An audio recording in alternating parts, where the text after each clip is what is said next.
Notre façon de faire des chaises est folle.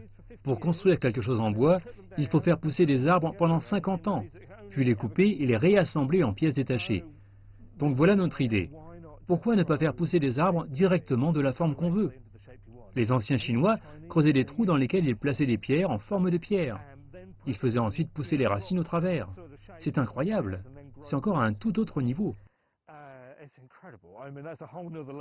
Après une formation dans le design, Gavin a consacré sa vie à trouver une meilleure solution pour créer des meubles durables et esthétiques. Il a ainsi commencé par faire pousser des lampes, puis des chaises avec une équipe de passionnés. Un travail exceptionnel qui est reconnu aujourd'hui par le gouvernement britannique, qui a sélectionné Full Grown pour le présenter à l'exposition horticole de Pékin. J'étais très enthousiaste parce que j'ai vécu en Chine et qu'on y trouve de la très belle horticulture.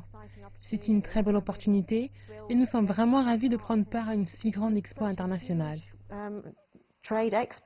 Les opérations de Full Grown sont pour le moment expérimentales, mais une grosse partie du travail de l'équipe consiste à améliorer le procédé pour pouvoir le rationaliser, et plus tard enseigner leur technique et produire à plus grande échelle.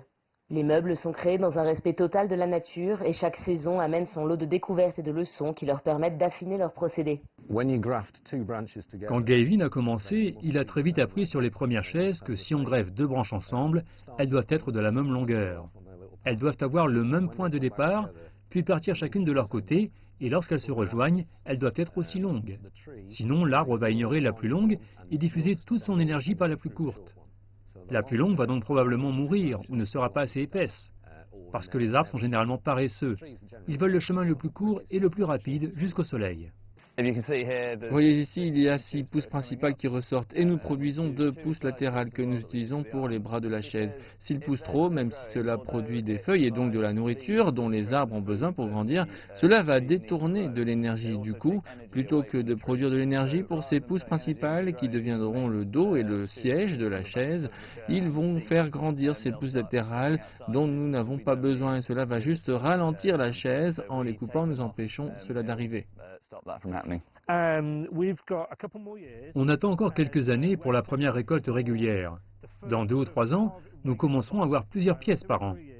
La prochaine étape est d'avoir une petite ferme pour pouvoir développer tout l'écosystème. On peut travailler de la façon naturelle qu'on préfère et faciliter l'accès aux personnes qui veulent nous rendre visite.